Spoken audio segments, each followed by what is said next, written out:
Bonjour à toutes et à tous et bienvenue sur votre chaîne d'information en régional. On est en direct, il est 9h15. Voici tout d'abord pour démarrer ce journal vos prévisions météo bien évidemment à la une en ce lundi 8 octobre. Une belle journée ensoleillée partout du littoral à la métropole lilloise. On profitera vraiment du soleil avec un ciel entièrement dégagé.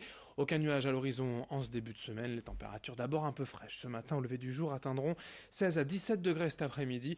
On en reparlera bien sûr après ce journal en direct. On vous propose également la carte de l'infotrafic à Lille, puisque la situation semble s'arranger petit à petit. On a passé, si vous voulez, l'heure de pointe. Ça reste compliqué tout de même sur les routes, ailleurs dans la région, notamment sur la 16 autoroute du littoral, pas de problème. Ce matin, on ouvre d'abord cette édition avec ce coup d'arrêt pour le projet d'aménagement de la friche Saint-Sauveur à Lille. Vendredi, le tribunal administratif a décidé de suspendre le projet tant qu'une étude concernant la qualité de l'air n'était pas réalisée. Pour les militants écologistes, à l'origine de l'intervention de la justice, c'est bien évidemment une première victoire, mais qui doit en appeler d'autres. Pour rappel, ce projet prévoit, outre la création d'une nouvelle piscine, l'aménagement entier d'un nouveau quartier avec résidences et immeubles de bureaux, ce qui ne fera qu'entraîner plus de circulation automobile aux alentours et donc plus de pollution selon les écolos. Eux réclament plutôt la création d'un grand parc urbain. Explication au micro de Nicolas Lebrun.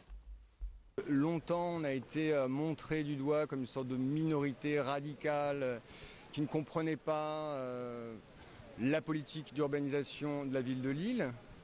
Je sais pas, par exemple, il y a un an, Madame le maire disait que parmi les 12 000 signataires de la pétition, Lille étouffe, sauvons Saint-Sauveur, certains n'habitaient pas Lille, c'était l'argument.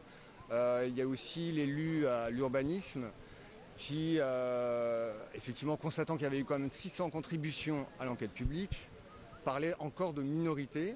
Et puis tout dernièrement, la maire de Lille a quand même dit de ses voix contestataires contre cette politique d'urbanisation, a quand même conseillé ces gens-là d'aller vivre ailleurs. Donc aujourd'hui, on a le sentiment d'avoir été entendu devant le tribunal administratif et on pense que ce n'est pas à nous de déménager. Quand on va sur le site de la ville de Lille, dans l'onglet C'est quoi capitale verte, alors il s'agit de présenter les atouts de la ville et de la métropole. Et le premier argument, c'est qu'en 2017, il y a eu 215 façades végétalisées. Voilà où on en est à Lille. On parle de végétalisation, du béton, des dalles, et non pas l'inverse. C'est-à-dire que par exemple, quand on va au bois de Boulogne, on voit des arbres et on se dit tiens, là il y a un petit caillou. C'est à l'inverse qu'on voit. C'est l'un des produits les plus emblématiques de la région. L'endive ou le chicon, si vous préférez, est en pleine récolte. La campagne 2018 a démarré partout dans les Hauts-de-France. La saison s'étale d'octobre à mai. Et cette année, à l'inverse des pommes de terre dont on a déjà parlé, les cultures d'endives semblent ne pas avoir trop souffert de la chaleur et du manque d'eau. Pour cultiver l'endive, dans un premier temps, la plante pousse dans un champ à la lumière du jour, puis on coupe la racine qui pousse en terre pour la mettre en hibernation au frigo quelques jours. Ensuite, voire même enfin, l'endive retrouve la terre dans un milieu chaud, humide et sombre pendant une vingtaine de jours. Explication avec un cultivateur à Péronne en Mélantois au micro de Vincent Vieillard. Dans ce coin-ci, par ici, on a des bonnes terres, donc on a eu un peu d'eau cet été, et puis 50 mm ici dernièrement, il y a 3 semaines. Et donc, ça va, les carottes vont venir. Mais on est toujours tributaire du temps. Regardez, quand il fait chaud, l'endive, au lieu de mettre 21 jours, elle en mettra que 19. Donc on est obligé de l'arracher avant. Et après, inversement, au printemps, au lieu d'en mettre 21, elle va en mettre 17. La politique à présent, avec la campagne d'élection de la présidence des Républicains du Nord, le député Sébastien Huyghe sera face au sénateur Marc-Philippe Daubresse, deux visions de la droite pour tenter de redresser un parti en difficulté depuis la présidentielle 2017. Le nombre d'adhérents a chuté depuis 18 mois, les militants comme les élus sont partis, soit pour certains la République en marche, soit au centre droit vers Agir, soit même à l'extrême droite. Sébastien Huyghe est passé par notre plateau il y a quelques jours.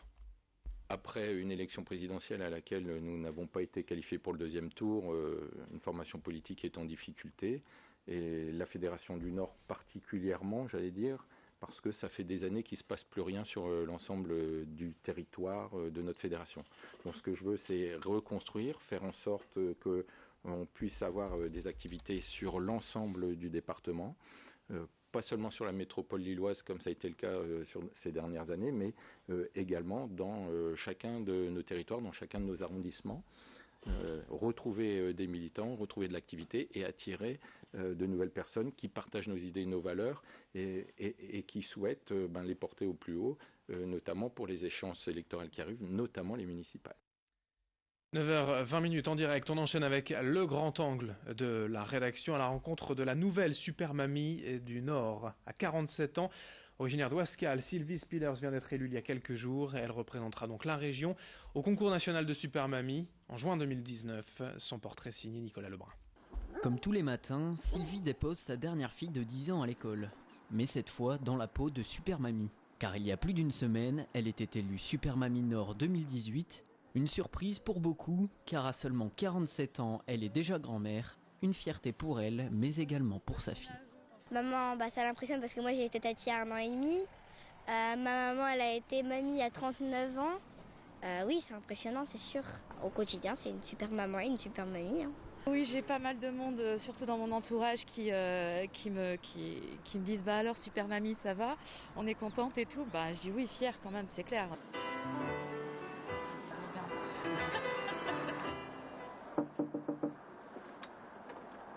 Coucou, ça va, je te dérange pas? Non. Enfin, toujours, on n'a pas le choix. On n'a pas le choix. La mère de Sylvie ne réalise toujours pas que sa fille est sortie gagnante du grand concours. Un succès qu'elle doit à une prestation en chant très remarquée lors de la cérémonie. Et voici. J'ai réussi à émouvoir tout le monde. Parce qu'à l'entracte, je n'ai eu que des compliments des petites mamies qui étaient là, des personnes qui étaient là et qui me connaissaient et qui me disaient mais on ne savait pas ce talent-là quoi.